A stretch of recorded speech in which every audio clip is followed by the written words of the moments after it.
सभी अच्छे से हो।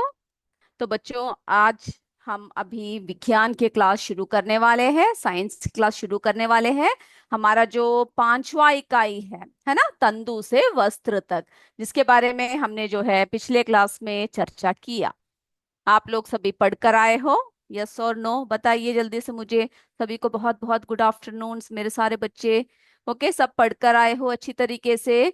सबने जो है, मैंने आपसे कहा था कि उसको जो है रीड करके आना है ना? तो सभी ने जो है पढ़ा है। तो बच्चों, हमने जो है क्या बात किया, रेशेदार पौधों के उत्पादन के लिए भूमि का प्रकार, सब बात कर रहे थे कपास के बारे में। कपास के बारे में हमने चर्चा किया है ना, जलवायु कैसे होनी चाहिए, मिट्टी कैसे होनी चाहिए और कैसे उगता है, सारी बातें हमने किया। अभी जो है हम लोग जूट, यानी जो जूट है, पटसन। ओके, जूट यानी क्या है? पटसन। पटसन के बारे में चर्चा करेंगे। तो बच्चों, आप सबको पता है जो हमारा जो जूट है वो क्या है? एक पादप रेशा है। कैसा रेशा है? पादप रेशा है। ओके, तो जरा हम लोग पहले जो है उसके बारे में जरा देख ले कि क्या क्या है।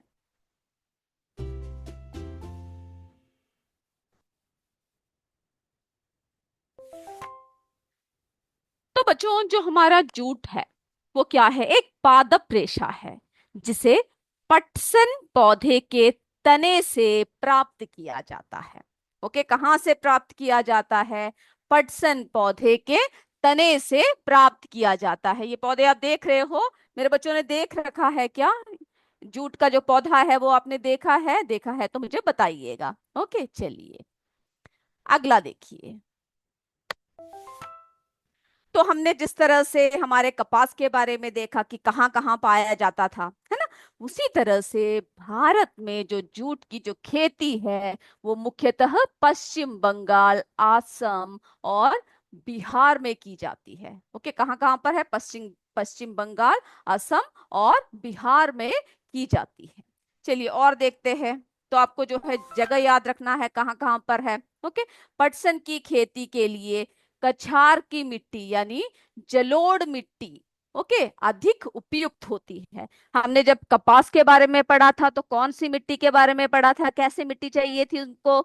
जो हमारा जो कपास है, कपास की पैदावार के लिए किस तरह की मिट्टी चाहिए, आप लोगों को याद है तो मुझे बताइए।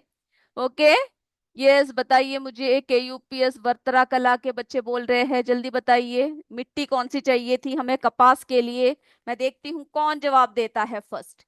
मैं देख रही हूँ आपको याद है या नहीं जो हमने पिछले क्लास में पढ़ा था, कौन सी रंग की मिट्टी का इस्तेमाल। Yes, very good, CS Kharadna से आ चुका है जवाब।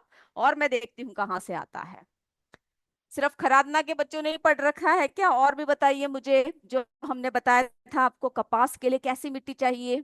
यस, सीएस वर्तरा कलम। मैं किसकी बात कर रही हूँ? कपास की बात कर रही हूँ, जूट की नहीं। ओके, तो हमें जो है, बिल्कुल सही कह रहे हो, काली मिट्टी। कपास के लिए हमें जो है काली मिट्टी, जो है उसमें काली मिट्टी में उसकी पैदावार जो है बहुत अच्छा होता है। यस, बिल्कुल सही। तो पटसन की खेती के लिए कछार की मिट्टी या जलोढ़ मिट्टी कहते हैं, जिसे अधिक उपयुक्त रहता है। पटसन के बीज वर्षा ऋतु में बोए जाते हैं। तो पूछा जाता है कौन से जो है ऋतु में पटसन के बीज बोए जाते हैं? तो कौन से है बच्चों? वर्षा ऋतु। ओके, पटसन के पौधे 8 से 10 फीट लंबे होते हैं। लगभग 3 माह बाद इसमें पीले रंग के फूल दिखाई देने लगते हैं। सामान्यतः क्या होता है, पटसन की फसल को पुष्पन अवस्था में ही काटते हैं, क्योंकि इसी अवस्था में पटसन के तनों से लचीले तथा मजबूत जूट के रेशे प्राप्त किए जाते हैं। तो कौन सी अवस्था में काटा जाता है पूछेंगे तो आप क्या बताओगे? बिल्कुल सही, पुष्पन अवस्था में ही काटते हैं। ओके, मेरे सारे बच्चे जो है मुझे अच्छे से जवाब दे रहे हैं, बहुत बढ़िया। यूपीएस सराय के बच्चे, कॉम्पोजिट विद्यालय कुटुपुर के बच्चे, वर्तरा कला के बच्चे, हमारे चंदा पटेल कॉम्पोजिट विद्यालय, ओके, सभी जो है हमें जवाब दे रहे। लक्षारपुर के बच्चे, हमारे सीएस महागांव, सारे स्कूलों के बच्चे। ओके, पूरे नाम मैं नहीं ले पा रही हूँ, मेरे बच्चे इतने अच्छी तरीके से क्या कर रहे हैं, सभी जो है मुझे जवाब दे रहे हैं। चलिए और देखते हैं। अब देखिए बच्चों, और क्या होता है, अधिक समय हो जाने पर पटसन। ओके, अधिक समय हो जाने पर पटसन के तने दृढ़ हो जाते हैं, तो उससे जूट के रेशे निकालना कठिन हो जाता है। अगर हम बहुत समय तक उसको रखें तो कैसा हो जाता है, जो है बहुत दृढ़ हो जाते हैं, है ना, तने बहुत दृढ़ हो जाते हैं, और उससे जो है जूट के रेशे निकालना क्या हो जाता है, मुश्किल हो जाता है। तो हमने ये सारी बातें याद रखी, आपको देख बताना है कि कहाँ पाया जाता है। ओके, कैसा रेशा है, फिर जो है खेती के लिए कौन सी मिट्टी उपयुक्त होती है, कब काटा जाता है, और कितने फीट लंबे होते हैं पौधे। ओके, तो ये सारी बातें जो है आपको याद रखना है। और अधिक समय होने पर क्या होता है, अगर उसको हम ना काटे तो पटसन के तने जो है वो दृढ़ हो जाते हैं। इतनी बातें आप याद रखोगे, जो जो बात बताई है ये सारी बातें आपको क्लियर है। ओके, यस, मेरे बच्चे सब क्लियर है बोल रहे हैं, यस मैम, कॉम्पोजिट विद्यालय, हमारे कुतुबपुर के बच्चे सारे बोल रहे हैं। Okay, yes. तो और देखिए बच्चों, और किस किस की जरूरत होती है, हम जरा वो भी जरा देख लेते हैं। चलिए, यस, कठिन हो जाता है, कॉम्पोस्ट विद्यालय कुतुबपुर के बच्चे बोल रहे हैं, हमारे टेक्नोस पार्क यूपीएस बिहारा के बच्चे बोल रहे हैं, यूपीएस भोरकला के बच्चे बोल रहे हैं, बिल्कुल सही। ओके, सारे बच्चे जो है ध्यान से बैठ के क्लास देख रहे हैं। तो बच्चों, जो हमारी पटसन है, फसल की कटाई के पश्चात पटसन पादपों की शाखाओं व पत्तियों की सफा, अब हमने काट दिया, अब उसके बाद क्या करेंगे। ओके, तो फसल की कटाई के पश्चात जो होता है, पटसन पादपों की शाखाओं व पत्तियों की सफाई करके तनों को बंडलों में बांध के, देखना से बंडल्स में बांध के रखा हुआ है, तो बंडलों में बांधकर तालाब अथवा किसी स्थान पर रुके हुए जल में डुबो कर रखते हैं। ओके, यानी तालाब के पास या फिर कहीं भी जहां पे जल हो वहां पे क्या करते हैं, उसको ऐसे डुबो कर रखते हैं। चलिए, फिर क्या होता है, 4-5 दिनों बाद पौधों के मुलायम भाग गल जाते हैं। आपने देखा होगा कोई भी चीज अगर हम पानी में डाल के रखे, कोई भी पौधा कुछ, तो वो गल जाता है कुछ दिनों बाद। ओके, तो इसमें भी, पटसन में भी क्या है, 4-5 दिनों बाद पौधों के मुलायम भाग गल जाते हैं और रेशे स्पष्ट दिखाई देने लगते हैं, जैसे अभी हमने देखा था, है ना। यह क्रिया जल में पाए जाने वाले जीवाणुओं द्वारा होती है, और यह प्रक्रिया पटसन की रेटिंग कहलाती है। तो अगर आपसे पूछे कि रेटिंग क्या होता है, बताइए मुझे, समझ में आया। हम लोग क्या करते हैं, जो उसको काटने के बाद बंडलों में बांध के रखते हैं, फिर जो है किसी स्थान पर रुके हुए जल में डुबो कर रखते हैं, और 4-5 दिन बाद पौधों के जो क्या होता है, मुलायम भाग गल जाता है और रेशे स्पष्ट दिखाई देता है। और ये कौन करता है, ये क्रिया कौन करता है, बताइए। यस, ये क्रिया जल में पाए जाने वाले जीवाणुओं द्वारा होती है। ओके, और यह प्रक्रिया पटसन की रेटिंग कहलाती है। याद हो गया सभी को। ओके, गोसाईपुर के बच्चे यस बोल रहे हैं, सीएस लतिया के बच्चे यस बोल रहे हैं, बिंदो खादीपुर जो हमारे खुद खादीपुर खुर्द कॉम्पोजिट विद्यालय के बच्चे सब बोल रहे हैं यस, बहुत बढ़िया। ओके, तो इसको जो है अभी से ध्यान से रख लीजिएगा। ओके, यूपीएस बिहारा, हमारे सीएस कुरु, सीएस यूपीएस सराय, सभी बच्चों के जवाब आ चुका है। यूपीएस वर्तरा कला, ध्यान से देखोगे तो आपको जो है बहुत ही आसानी से समझ में आएगा। ओके, यस, बोर कला, सभी बच्चे बोल रहे हैं। अब देखिए बच्चों, जो गले हुए पटसन है, ओके, इस तरह चित्र के साथ देखोगे तो आपके मन में बैठ जाएगा। इसको जो है एकदम से पॉइंट वाइज याद रखना है, मन में स्टोर करके रख लेनी है। तो गले हुए पटसन के तनों को हाथों से झटका देकर पीटा जाता है। तत्पश्चात जूट के यानी पटसन के तंतुओं को क्या करते हैं, खींच कर निकाल लिया जाता है। ओके, इस तरह से जो है उसको क्या करते हैं, खींच के जो है उसको निकाल ली जाती है। ओके, चलिए, इस प्रकार प्राप्त जूट तंतु 6 से 8 फीट लंबे, हल्के पीले रंग के, चिकने तथा कपास के रेशों की तुलना में बहुत अधिक मजबूत होते हैं।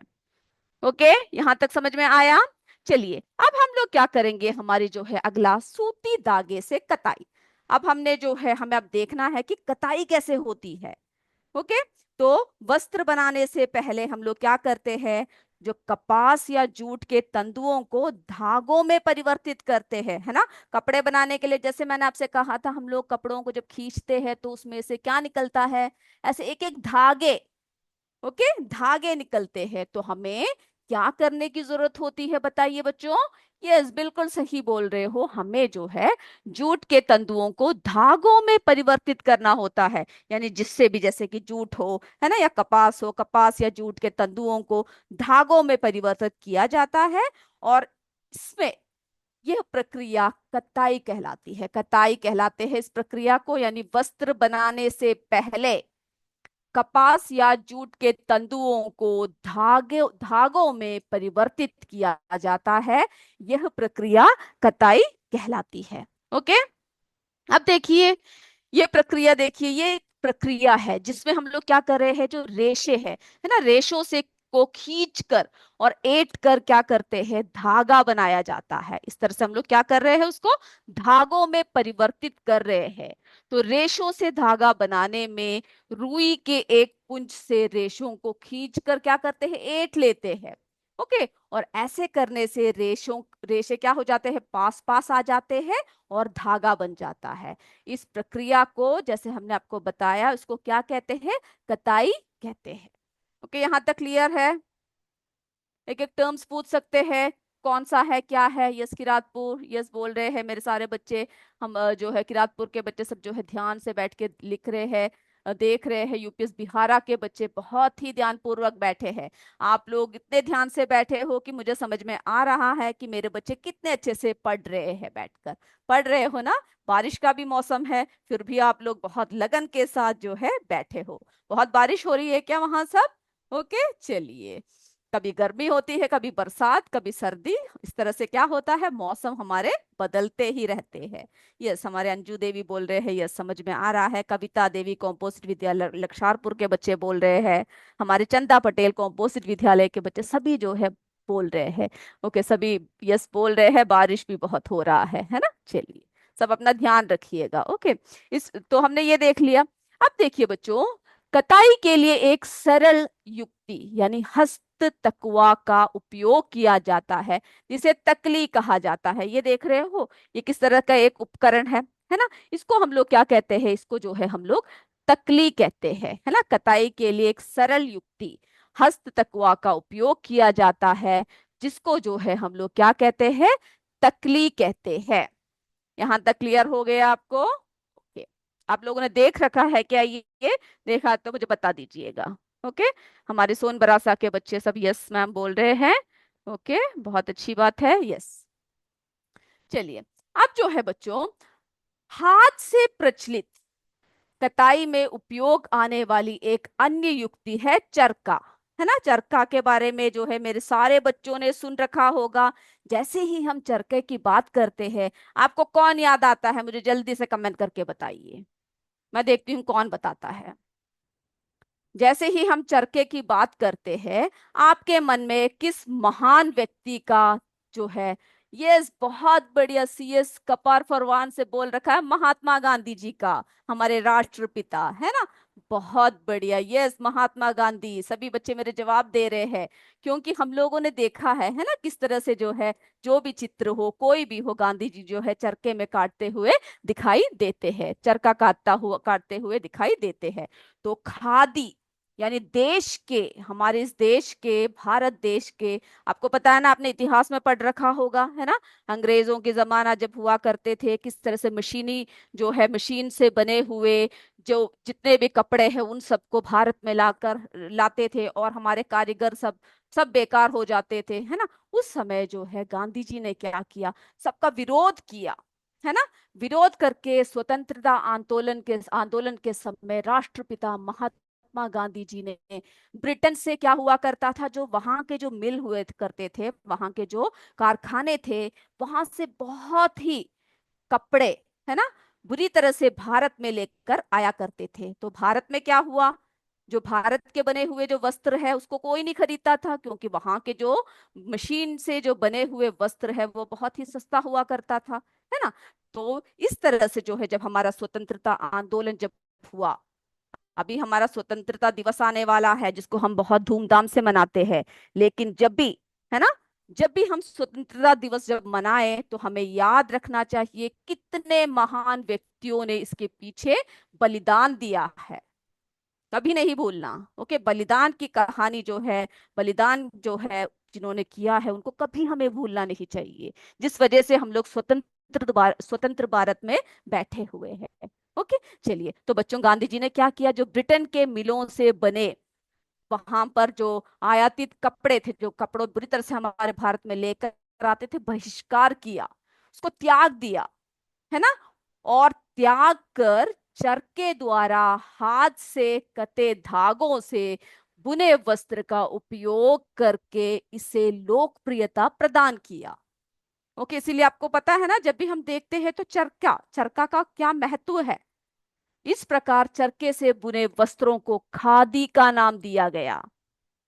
ओके, किसका नाम दिया गया, खादी का नाम दिया गया। इस बात को जो है मेरे बच्चे हमेशा याद रखेंगे। ओके, और भी आगे बढ़ते हैं हम लोग। तो यहाँ तक आप सबको क्लियर हो गया। ओके, यूपीएस घोरकला, यस, मेरे सारे बच्चों ने गांधी जी जवाब दे रखा है। किरातपुर कॉम्पोजिट विद्यालय कुतुबपुर, है ना, सभी बच्चों ने मुझे जो है जवाब दे रखा है। यस, चरका विद्या देवी, सीएस लतिया से, सीएस जो है मरई पिंडरा के बच्चे, सभी जो है जवाब दे रहे हैं। तो जब भी आप लोग जब अगस्त 15 जब मनाओगे, अगस्त 15 जब मनाओगे, तो आपको जो हमारा स्वतंत्रता दिवस है उसको याद जब करते हो, तो हर बलिदान को हमें याद करना है ना, कि कितना त्याग किया है हमारे लिए। इसीलिए हम लोग आज यहाँ पे स्वतंत्र होकर बैठे हैं। चलिए, और आगे बढ़ते हैं हम लोग।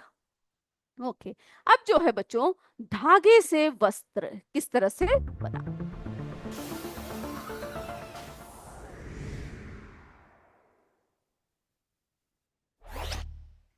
देखिए बच्चों, बुनाई, अब हमें जो है जब धागा बन गया तो बुनाई की जरूरत हुई, बुनना पड़ेगा ना। बुनाई एक ऐसी प्रक्रिया है जिसमें दो सेटों में धागों को एक दूसरे से समकोण पर क्या करते हैं, गूंदा जाता है, ताकि एक कपड़ा या फैब्रिक बनाया जा सके। ओके, और यह जो है एक प्राचीन कला है, और इसका उपयोग विभिन्न प्रकार के वस्त्रों को, है ना, बनाने में हम लोग क्या करते हैं, उपयोग करते हैं, जैसे कपड़े हुए, पर्दे हुए, चादर हुए, और बहुत सारे उदाहरण। जो धागे होते हैं, देखो किस तरह से बना रहे हैं, धागों के दो सेटों को आपस में व्यवस्थित करके वस्त्र बनाने की प्रक्रिया को बुनाई कहते हैं। ओके, अब देखिए, आप लोगों ने देखा होगा आपकी मम्मी स्वेटर बनाती है जब सर्दियों का मौसम होता है, सभी ने देखा होगा, स्वेटर बनाती है, मोजे बनाते हैं, टोपी बनाते हैं, है ना। वो कैसे बनाते हैं, बहुत सारे धागों को एक साथ करके बनाते हैं क्या, नहीं, एक धागा होता है, यानी जो गोल गोल करके रखते हैं। तो बच्चों, जो एकल धागों द्वारा पूरे वस्त्र को तैयार करने की विशेष तकनीक, है ना, बंदाई कहलाती है। तो कैसे, एकल धागों से, एक धागे से, है ना, आप जरा, अगर आपने ध्यान नहीं दिया तो जरा ध्यान दीजिएगा।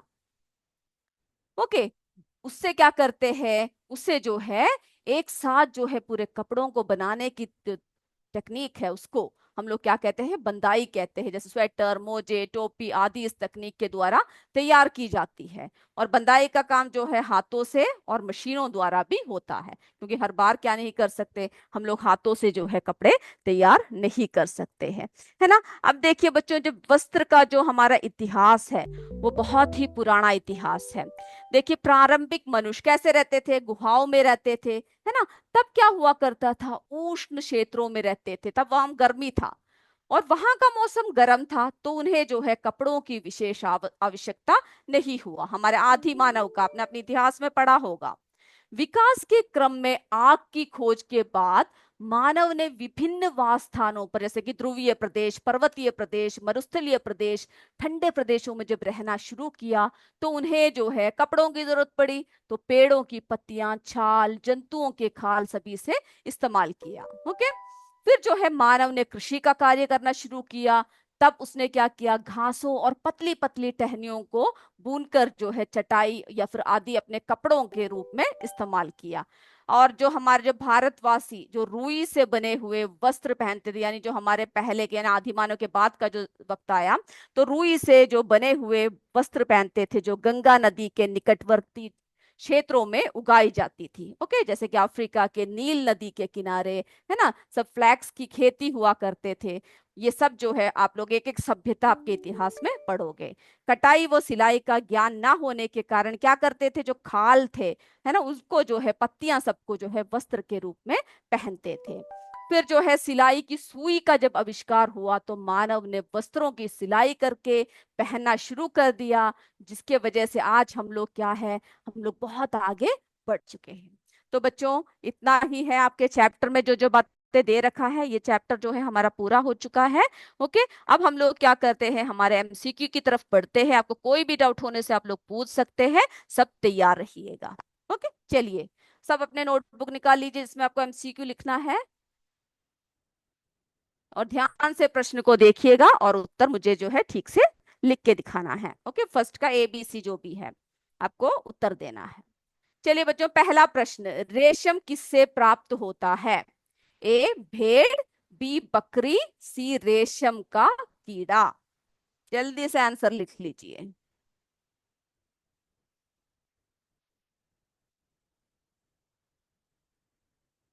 आपको सबको उत्तर बहुत अच्छे से पता है, तो मेरे बच्चे स्पीड से जल्दी से आंसर लिख लीजिए, पहला नंबर डाल दीजिए और ABC जो भी आंसर है वो लिख लीजिए। चलिए दूसरे प्रश्न की तरफ बढ़े, हम लोग बढ़े। यस, बोरकला के बच्चे हो गया है बोल रहे, बहुत बढ़िया।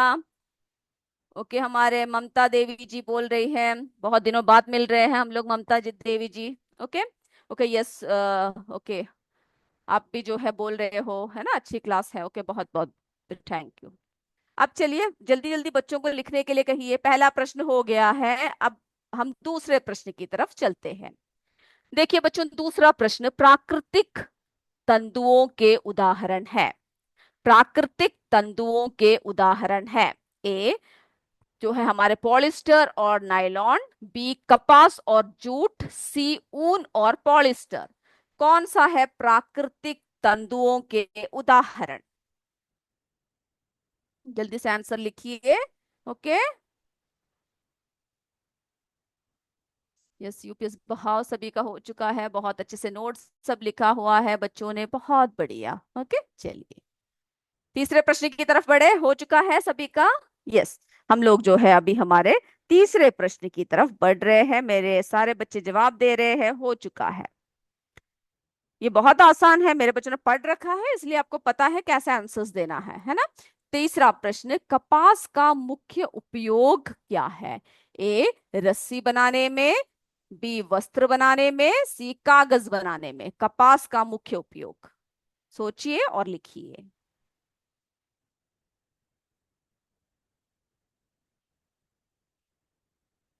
चलिए अब हम लोग हमारे चौथे प्रश्न की तरफ बढ़ते हैं, मेरे बच्चों का हो चुका है ना। यस बोल रहे हैं, हमारी सीमा रावत जी यस बोल रही है। ओके, और बताइए बाकी। यूपीएस बोर कला सभी से यस आ चुका है, तो मैं उम्मीद कर रही हूँ मेरे सारे बच्चों का हो चुका है। चलिए अब हमारा जो है चौथा प्रश्न, ध्यान से प्रश्नों को देखिएगा। ओके, जल्दबाजी में गलत नहीं करना है। चौथा है, कपास की खेती के लिए कौन सी मिट्टी सबसे उपयुक्त है? ए काली मिट्टी, बी बलुई मिट्टी, सी लाल मिट्टी। ओके, कौन सा है, काली मिट्टी, बलुई मिट्टी, लाल मिट्टी? पढ़ रखा है तो झट से जवाब दे दीजिए। जवाब यानी आप लोग अपने पेपर में ABC लिखिए। ओके, और कोई किसी को दिखाएगा नहीं, किसी का देखना भी नहीं है, आपको जितना आता है उतना ही कीजिए। चलिए बच्चों, हम लोग जो है अभी हमारे पांचवें प्रश्न की तरह चलते हैं, मेरे बच्चों का हो चुका है। ओके यस, चलिए पांचवा प्रश्न है, कताई क्या है? कताई क्या है? ए कपड़ा बुनने की प्रक्रिया, बी फाइबर को धागे में बदलने की प्रक्रिया, सी कपड़े को रंगने की प्रक्रिया। अभी अभी हमने बताया था, अगर आपने ध्यान दिया होगा तो जल्दी से आंसर कर लीजिए। चलिए हमारे छठवें प्रश्न की तरफ चल रहे हैं हम लोग। यस, के यूपीएस वर्तरा कला के बच्चे ध्यान से बैठ के लिख रहे हैं, है ना, सभी बहुत अच्छे से लिख रहे हैं। चलिए बच्चों, छठवां प्रश्न है, धागे से वस्त्र बनाने की प्रक्रिया क्या है? धागे से वस्त्र बनाने की प्रक्रिया क्या है? ए बुनाई, बी कताई, सी रंगाई। अब ई ई मत देखिएगा, जो है वर्ड्स को सही से देखते हुए उत्तर लिखिए। चलिए, हो गया बच्चों? मेरे सारे बच्चों का हो चुका है? यस बोल रहे हैं मेरे बच्चे सारे, वर्तरा कला, सोन बरासा। ओके, सभी बच्चे यस बोल रहे हैं। ओके, सी एस उमाहार से बोल रहे हैं, यस बोल रहे हैं, सी एस लतिया से। ओके, बहुत बढ़िया। सातवां प्रश्न है, चरखे से बुने वस्त्र को डैश कहा जाता है। चरखे से बुने वस्त्र को डैश कहा जाता है। ए सिल्क, बी कॉटन, सी खादी। चरखे से बुने वस्त्र को क्या कहा जाता है?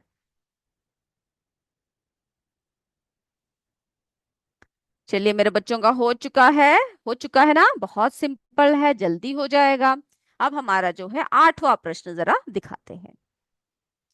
निम्नलिखित में से कौन सा सिंथेटिक रेशा है? निम्नलिखित में से कौन सा सिंथेटिक रेशा है? ए सिल्क, बी ऊन, सी नायलॉन। जो हमें क्या नहीं होता, प्राकृतिक रूप से नहीं मिलता है। चलिए, आठवां प्रश्न हो गया आपका। सारे यस यस बोल रहे हैं, यानी आप बहुत स्पीड में लिख रहे हो, बहुत अच्छे से पढ़ रखा है सभी ने, बहुत बढ़िया। अब हमारा नौवां प्रश्न। चलिए, ये अगर आपने ध्यान दिया होगा तो झट से उत्तर दे दोगे। स्वतंत्रता आंदोलन में राष्ट्रपिता महात्मा गांधी जी ने कहाँ के मिलों के बने कपड़ों का बहिष्कार किया, यानी त्याग दिया? ओके, ए ब्रिटेन, बी अफ्रीका, सी भारत। कहाँ के बने हुए वस्त्रों का बहिष्कार किया?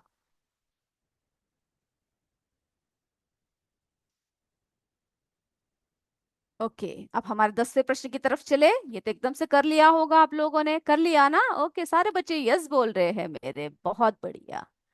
चलिए, हमारा जो है 10वां प्रश्न। तकली क्या है? तकली अभी अभी हमने आपको दिखाया था।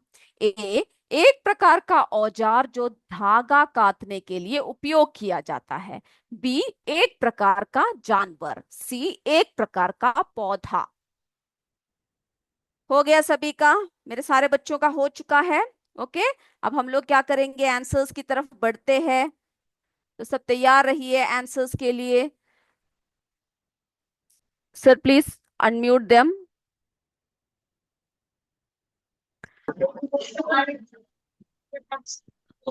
तो मेरे सारे बच्चों बहुत बड़ी तरीके से, बहुत ही अच्छे तरीके से जो है आप लोगों ने जो किया है। बहुत खुशी हुई कि मेरे बच्चे इतने अच्छे से जो है पढ़ते हैं। तो हम लोग अपने अगले क्लास में मिलेंगे। तब तक जय विद्या शक्ति, जय हिंद, जय भारत। धन्यवाद बच्चों।